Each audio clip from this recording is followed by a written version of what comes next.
Bien, hermanos.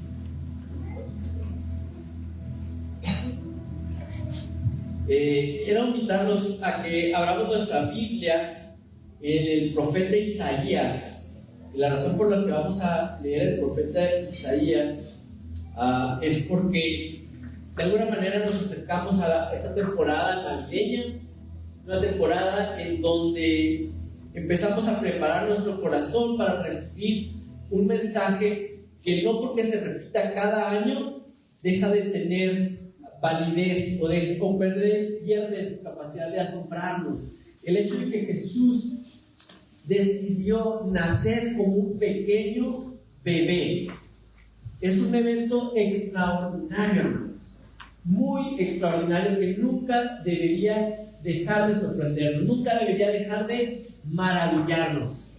Yo le doy gracias a Dios que nos permite, y me permite a mí de alguna manera, compartir el mensaje de Navidad a través de la música, el poder compartir estos cantos que hablan acerca del mensaje de Jesús desde muchas perspectivas, muchas ideas, y recordarle a la gente. Dios nos ha permitido ya el año que cumplimos 20 años haciendo conciertos de Navidad. Este año no se pudo hacer un concierto de Navidad aquí en Chihuahua, lo vamos a llevar a cabo ya en Durango el 16 de diciembre, pero bueno, con los niños estamos también muy emocionados y lo que no queremos es desaprovechar esta temporada, este momento en el que el mundo, por una razón u otra, sin darse cuenta, a lo mejor detienen muchas actividades, se reúnen a comer, se dan regalos. Todo eso, hermanos, nosotros como la iglesia queremos aprovecharlo para compartir el maravilloso regalo del cielo para la tierra, que fue que Jesús naciera. Yo sé, no lo celebramos en diciembre nada más porque sea bíblicamente correcto. A lo mejor usted tiene su manera de ver las cosas. No hay un sustento bíblico para decir que el 25 de diciembre nació Jesús, no lo hay.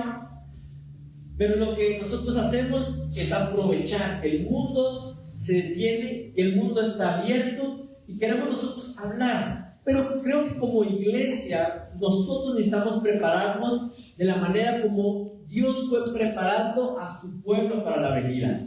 Y precisamente para allá voy, porque me gustaría pedirles que leyéramos Isaías capítulo 42 y versículo 1. Hay muchos versículos, muchos pasajes en estos profetas que hablan acerca de Jesús. Y dice Isaías 42: He aquí mi siervo, yo le sostendré, mi escogido en quien mi alma tiene contentamiento. He puesto sobre él mi espíritu, él traerá justicia a las naciones. No gritará, ni alzará su voz, ni la hará oír en las calles. No quebrará la caña cascada, ni apagará el pábilo que humea. Por medio de la verdad traerá justicia.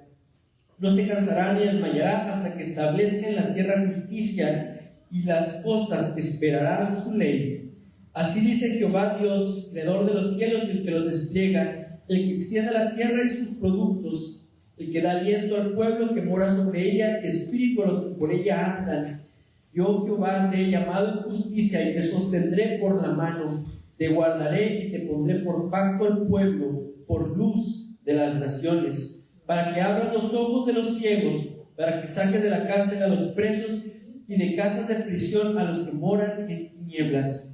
Yo, Jehová, este es mi nombre, y a otro no daré mi gloria, ni mi alabanza a esculturas. He aquí se cumplieron las cosas primeras, y yo anuncio cosas nuevas antes que salgan a luz, y yo os las haré notorias. Amén.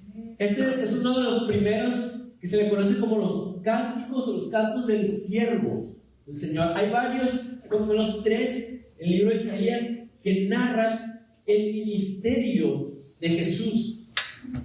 Y hay algunas profecías más. Me gustaría pedirles, no sé si alguien me puede ayudar a leerlas, porque hacía rato que no lo hacíamos. A lo mejor no se alcanza a escuchar en las transmisiones, en los videos, pero si lo está viendo, usted puede abrir su Biblia. Quisiera pedirle, si alguien nos puede leer Miqueas 5, el capítulo 2. por favor. ¿Cómo es tú, Eli? ¿Nos ayudas leyendo ese versículo, por favor? Isaías 7:14, también, si nos ayuda, no sé, hermana Gaby, ¿nos puede usted ayudar leyendo ese pasaje? En Isaías 9:6, hermano Pacheco, ¿podría ayudarnos leyendo Isaías 9:6?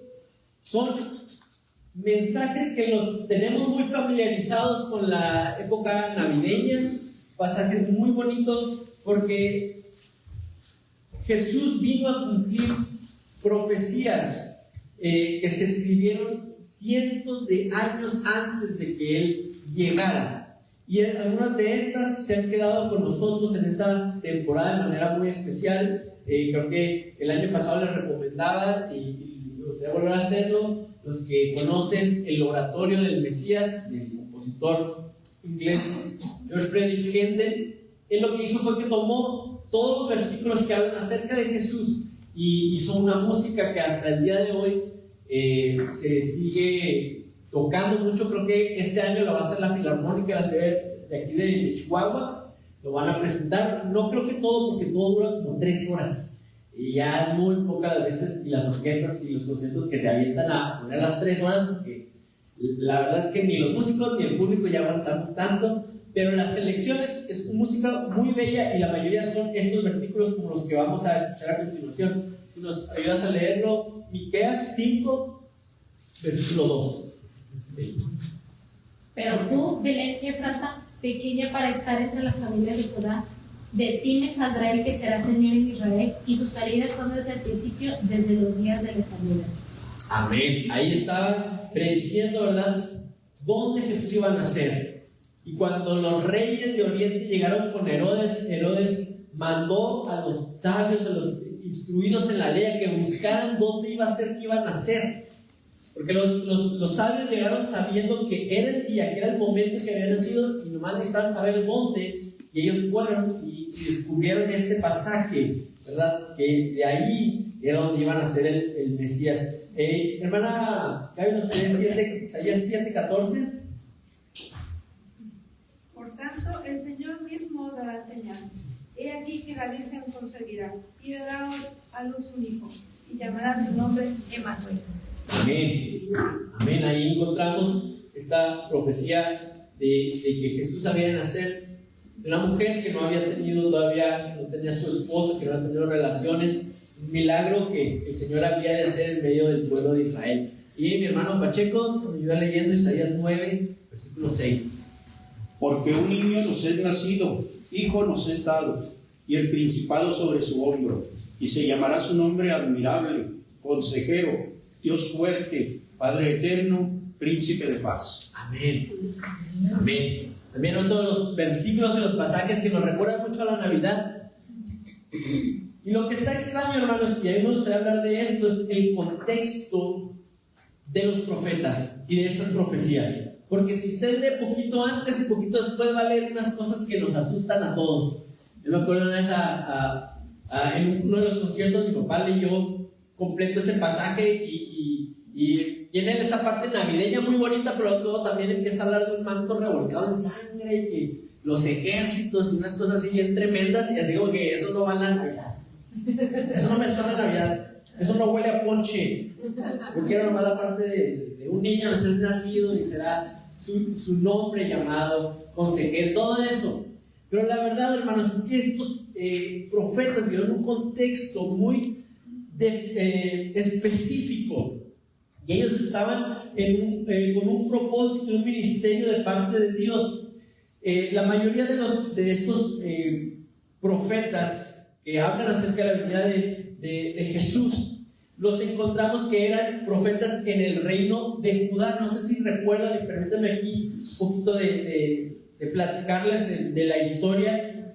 El reino de Israel, como estaba en el tiempo de Saúl, de David, se fraccionó en dos, quedando el reino del norte conocido como Israel, que eran 10 tribus, y el reino del sur era Judá, que eran principalmente la tribu de Judá y la tribu de Benjamín.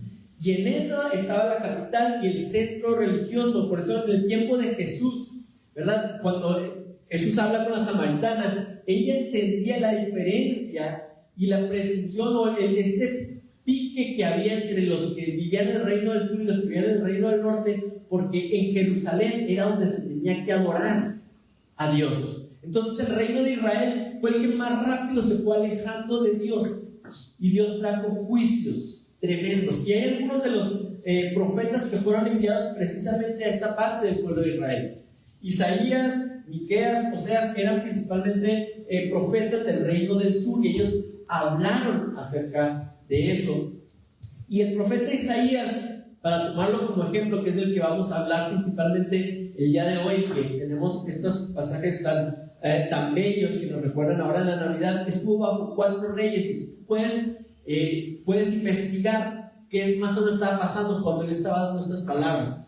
Hubo 4 reyes con los que él tuvo su ministerio, que era Usías, Jotam, Acaz y Ezequías. Esos fueron los 4 reyes que estaban mientras Isaías estaba profetizando. Cuando Isaías tiene esta visión en el templo de que el carbón que le pone, dice que acaba de morir el rey Usías.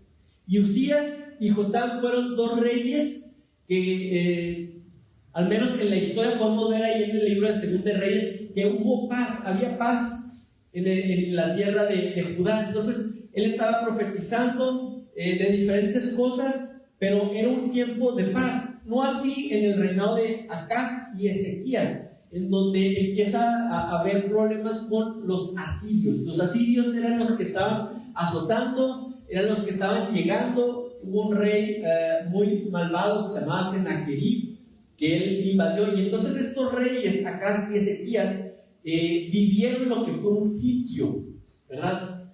Y cuando vemos cómo sucedían estas cosas, entendemos ya en el contexto general que Dios estaba tratando con su pueblo.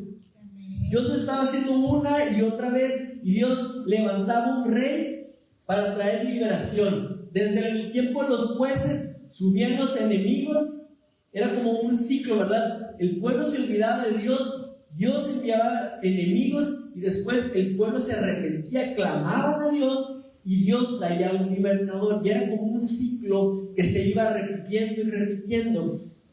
Con los reyes cambió un poquito, pero de todas maneras los profetas, ellos estaban dando consejo a los reyes, y ellos profetizaban al pueblo acerca de lo que había de suceder. Entonces cuando, por ejemplo, llega los asirios y rodean la ciudad, pues ellos iban, y usted lo puede leer ahí en Segunda de Reyes, iban y le preguntaban a Isaías, a este Isaías de este libro, le preguntaban: oye, pues a ver qué está diciendo Dios. Tenemos un enemigo que nos acaba de mandar una carta que dice que nos va a destruir, que nos va a llevar a otro lugar, no sé qué. Y Dios trae una palabra. Y esos eran los hombres. Y aquí yo quiero que recordemos algo, hermanos. Siento que a veces cuando leemos todo esto de que el Señor traía a los enemigos y que caballos, así como que ya tenemos muy romantizados los ejércitos en caballos, ¿verdad? Así como bien bonitos, bien simpáticos, la gente en su caballo, los que iban marchando. Pero hermanos, era una situación terrible.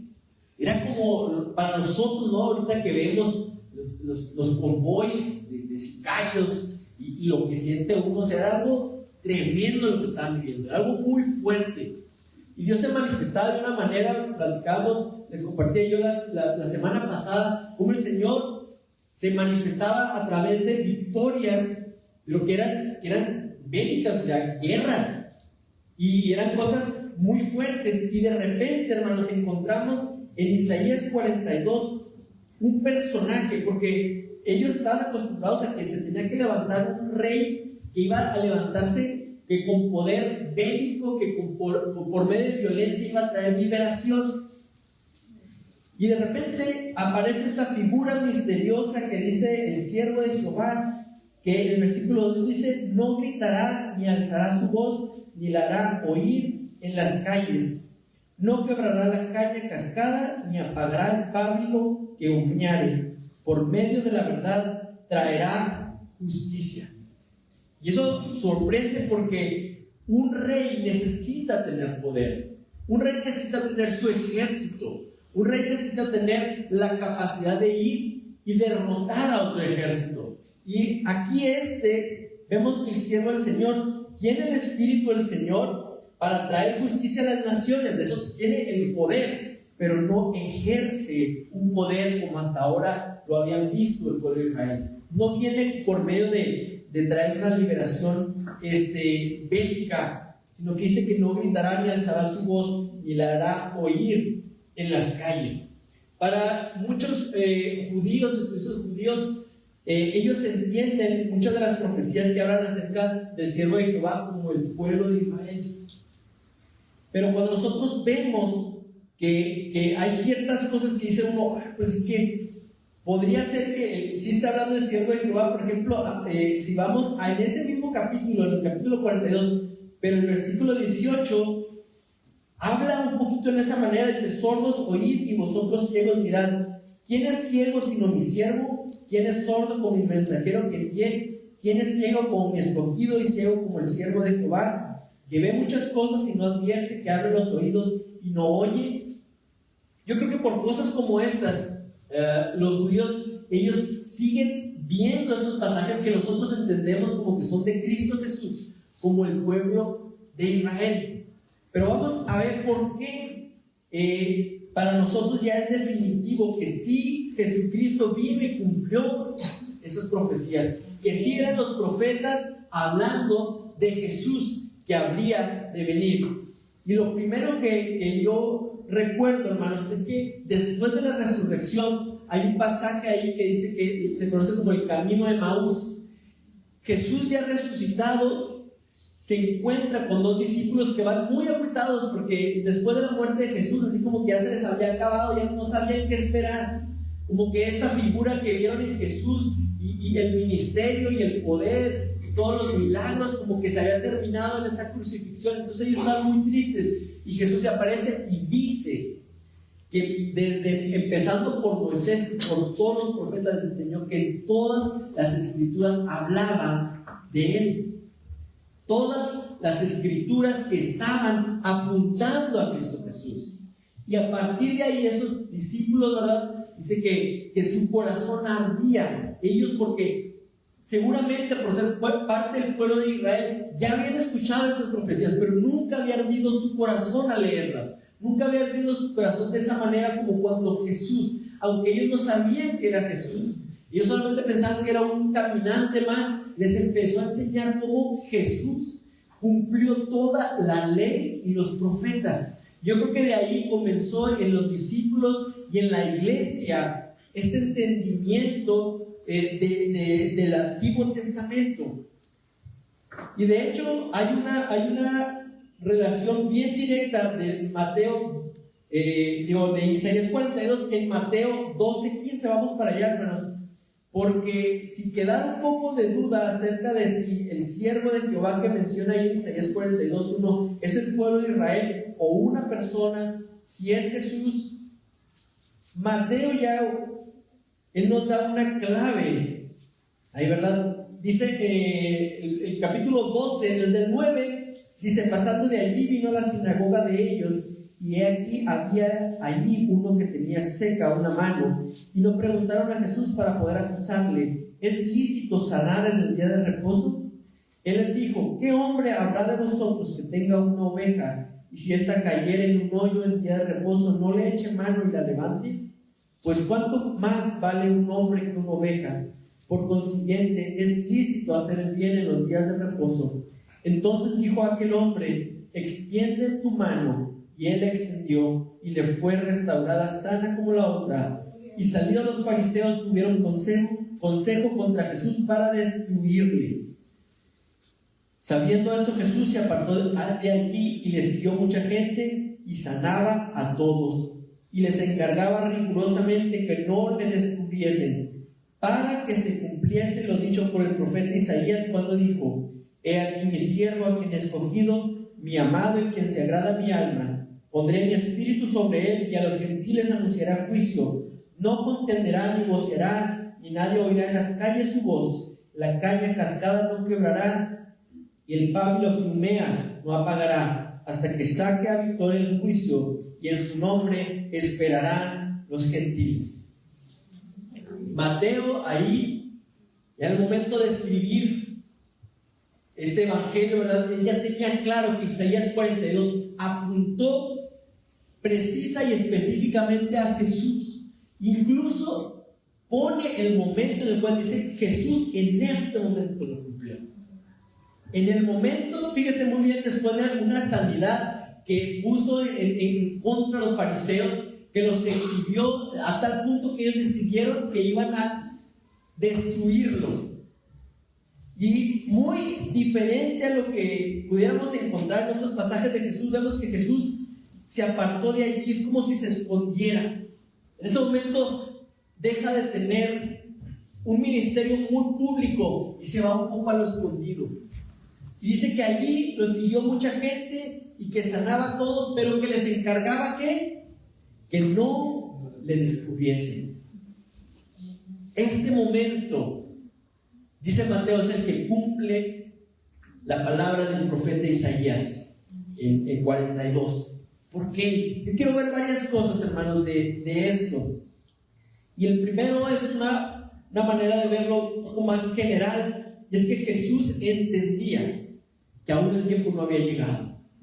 No es que él tuviera miedo de los fariseos, de que podían destruirle. No era que en esa ocasión los fariseos sí estaban bien organizados y sí iban a poder contra Jesús, y Jesús tuvo miedo. Simplemente él sabía que no había llegado aún el momento de mostrarse como el siervo. No había llegado el momento de que los fariseos pudieran todavía buscar la manera de destruirlo y llegar y cumplir ese propósito.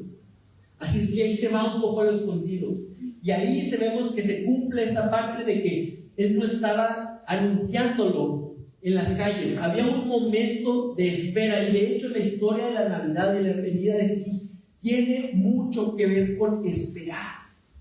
Desde el profeta Isaías, a lo mejor él escribía y no entendía completamente, porque su humanidad solamente alcanzaba a ver al rey que tenía por encima de él, y alcanzaba a ver a los asirios, pero no alcanzaba a ver todavía lo que habría de venir más adelante. Pero lo percibía de una manera escondida, como un velo, como cuando ves algo detrás y no alcanzas a ver bien qué es, pero sabes que hay algo. Yo creo que así lo escribió Isaías, y hasta Mateo dice, en este momento que Jesús pareciera que huye de los fariseos, ahí se cumple la palabra de que él habría de venir, un rey, con toda la fuerza que un rey tiene, con el Espíritu del Señor sobre él, pero que iba a estar en lo encubierto, que no iba a alzar su voz, que no iba todavía a llegar, porque dice el versículo 20, la última parte del versículo 20 dice, hasta que saque a victoria el juicio. Había un momento, y mientras ese momento no llegaba, Jesús nos iba a manifestar en la manera que habría de hacerlo. Y en nuestra vida, hermanos, nosotros necesitamos recordar, en la historia de la Navidad nos necesita recordar que hay un momento y un tiempo de espera inevitable. Nada nos va a hacer que nosotros podamos acelerar los planes de Dios para nuestra vida. Él tiene un momento y lo va a cumplir. Él ya está obrando, pero no lo está haciendo de manera como nosotros quisiéramos verlo. Jesús ya estaba aquí en la tierra, Jesús ya estaba haciendo milagros, pero les encargaba rigurosamente que no lo descubriesen, porque aún no había llegado el momento. Hay un momento, y antes de que ese momento llegue, nosotros tenemos que aprender a esperar. Nosotros tenemos que aprender a que, Señor, yo quisiera que tú estuvieras haciendo esto, pero el Señor dice, aún no ha llegado ese momento. Este siervo, este rey que viene a traer liberación, necesita estar en lo escondido.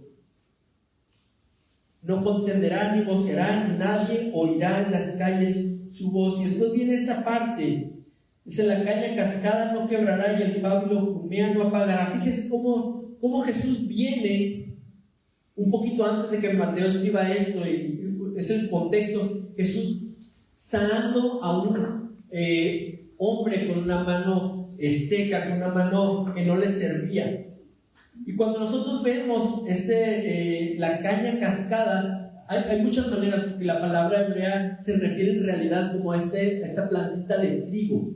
Una plantita, cuando se rompe, los nutrientes que van desde la raíz, que van desde el centro de la planta, no alcanza a llegar hasta la punta de esa ramita que sí se rompió.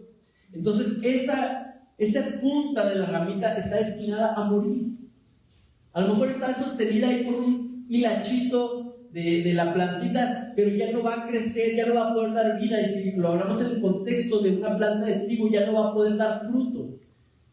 Y es muy común, a lo mejor podría ser muy natural pensar que una plantita así no tiene caso y la rompes, pues ya esa plantita ya estaba rota, pues vámonos, para afuera, ¿no? Sirve que a lo mejor, siguiendo la ley de podar, la plantita se fortalece porque ya no está intentando hacer llegar nutrientes a esa plantita. Pero dice que el siervo del Señor no quebrará la caña cascada. Y vemos a este hombre con su mano seca. Vemos un hombre que seguramente no podía hacer muchas cosas. Vemos un hombre que, al menos por lo que entendemos en la sociedad judía, yo creo que era un estigma muy fuerte. No era una sociedad como la que conocemos ahora, muy inclusiva y así. Realmente era gente muy señalada en el pueblo de Israel. Y pudiera ser que este hombre es una figura de una caña cascada, que de alguna manera sería fácil deshacerse de él, que de alguna manera uno podría quitarle todo valor, pero Jesús llegó, y aunque fuera día de reposo lo llamó y lo sanó. Y hay muchos en el mundo, muchas personas que son como una caña cascada, muchas personas que están rotas por dentro, y que esa misma situación los hace perder su valor delante de la sociedad, los hace perder su valor delante de este mundo. Y el siervo del Señor dice que Él no llega a quebrarla. Yo creo que Él tiene el ministerio para restaurar aquellas cañas que habían sido cascadas, aquellas plantitas que estaban quebradas. Él venía a restaurarlas. El siguiente, la idea, ¿verdad?, que dice después: el pábilo que humea no apagará. Entonces, cuando vemos una velita, ¿verdad?, que ya está aventando humo, a veces se alcanza a ver todavía un puntito naranja de que está ahí el calor. Y si tú necesitas que se apague rápido, pues hace así ya, y se corta el humo, deja de generar problemas y ya necesitas que se apagara. Pero dice que el siervo del Señor no apaga un pábilo que humea. Y el pueblo de Israel, de alguna manera, lo podríamos entender como eso, como un pábilo que ya pasó su temporada de tener una llama ahí encendida. Ya pasó el tiempo de que estaba dando luz y dando calor, y ya es solamente un pábilo que lo único que avienta es humo. Y a lo mejor, si nos molesta el humo, lo más fácil es ir a apagarlo. Pero aquí dice que el siervo del Señor no apaga un pábilo que humea. Vemos que el Señor había de traer justicia, pero no la habría de traer como los demás reyes, con violencia, con poder bélico, con un ejército, por medio de la fuerza, sino que dice que Él viene con un ministerio diferente, y Jesús cumplió ese llamado. Y lo vemos que lo pone justo después de haber sanado a un hombre con la mano seca. Y Mateo tuvo ese vislumbre de, ¿saben qué? Aquí se cumplió Isaías 42. En este pasaje Jesús cumplió, no hay duda alguna. Y vemos en este rey, a este siervo del Señor, que se acerca a los que están dolidos. Vemos ahí, dice que Jesús sanaba a todos. Imagínense, Jesús se escondió, pero las personas tenían tanta necesidad que iban detrás de Él. Lo buscaban, y Jesús sanaba a todos. Cuando nosotros nos enteramos, por ejemplo, yo recuerdo cuando falleció la princesa Diana, fue una conmoción a nivel mundial. ¿Por qué es que causó tanta conmoción la muerte de la princesa Diana, o más bien, ¿por qué era tan querida la princesa Diana a nivel mundial? Yo creo, seguramente usted también lo está pensando, yo creo que es porque era una figura de la realeza, pero era alguien muy cercano a la persona común. Incluso era muy cercano a los más necesitados, a los pobres, a los enfermos. Se hizo muy famoso cuando ella fue a visitar un hospital de leprosos. Nadie quiere estar ahí. Sabemos lo contagioso que es esa enfermedad. Y ella, una persona de la realeza, andaba con esas personas. Y eso, en lugar de quitarle méritos a una persona grande, por el contrario, le agrega, ¿no? Lo admiramos más, lo apreciamos más, la valoramos más. Una persona entre más grande, y grande me refiero no solamente a altura físico, sino su nombre, su fama. Es una persona más grande que se interesa por el más pequeño. Cuando escuchamos esas historias de presidentes o de figuras públicas, celebridades, que se interesan por saber lo que opina su chofer, lo que opina una persona, alguno de sus fans, eso nos atrae. Y saben una cosa, eso es solamente un mero reflejo muy pobre de lo que es Jesús, de lo que hizo Jesús, que siendo el Rey de Reyes, Él se hizo como uno de nosotros, anduvo entre nosotros, incluso estuvo en el tiempo en el cual Él ni siquiera su voz se oía en las calles, en el cual Él les encargaba rigurosamente que no lo descubriesen. El Rey de la gloria, el creador de todas las cosas, caminando, escondiéndose, sanando a todos en lo escondido, sin buscar la fama, sin buscar la aprobación, sin buscar el apoyo de la gente, porque Él tenía solamente el Espíritu del Señor y un llamado que Él habría de cumplir, y cumplió, hermanos. Celebramos en Navidad, al escudriñar las profecías que hablan acerca de Jesús, que Jesús cumplió todas y cada una de ellas. No son pocas. Ahí en el musical menciona que son 200, yo había escuchado como 300, pero ahí varía por diferentes maneras de verlo, pero es sorprendente cómo Jesús cumplió todas y cada una de esas profecías de personas que hablaron en un contexto diferente. Ellos no estaban pensando en el reinado de un Mesías solamente, ellos podían ver su contexto, su reino, el reino del norte, el reino del sur, a los asirios, a los babilonios, pero Dios nos permitía hablar de algo que Jesús iba a cumplir para que fuera testimonio a cada uno de nosotros, para que fuera testimonio de aquellos hombres que iban caminando hacia Emaús, y que Jesús les abrió las Escrituras. Así hasta el día de hoy nosotros podemos leer las Escrituras, las profecías, y encontrar y buscar que nuestro corazón también arda al ver esto, hermanos. El Señor está por, decía ahí en Isaías 42, ¿verdad?, que Él se habían cumplido las cosas pasadas y Él estaba por hacer cosas nuevas. Hubo un tiempo para lo pasado, pero el Señor siempre tiene algo nuevo para hacer, y lo va a cumplir, porque Él es fiel, porque no depende de nosotros, hermanos, no depende de lo que yo pueda hacer, no depende de mi capacidad. Es Dios que dio una promesa, es Dios que dio una palabra, y Él la va a cumplir. Amén. En Él tenemos nuestra confianza, hermanos. Dice ahí: yo Jehová, este es mi nombre, y a otro no daré mi gloria, ni mi alabanza a esculturas. He aquí se cumplieron las cosas primeras, y yo anuncio cosas nuevas. Antes que salga la luz, yo os las haré notorias. Él sigue cumpliendo esta promesa. Pongámonos de pie, hermanos.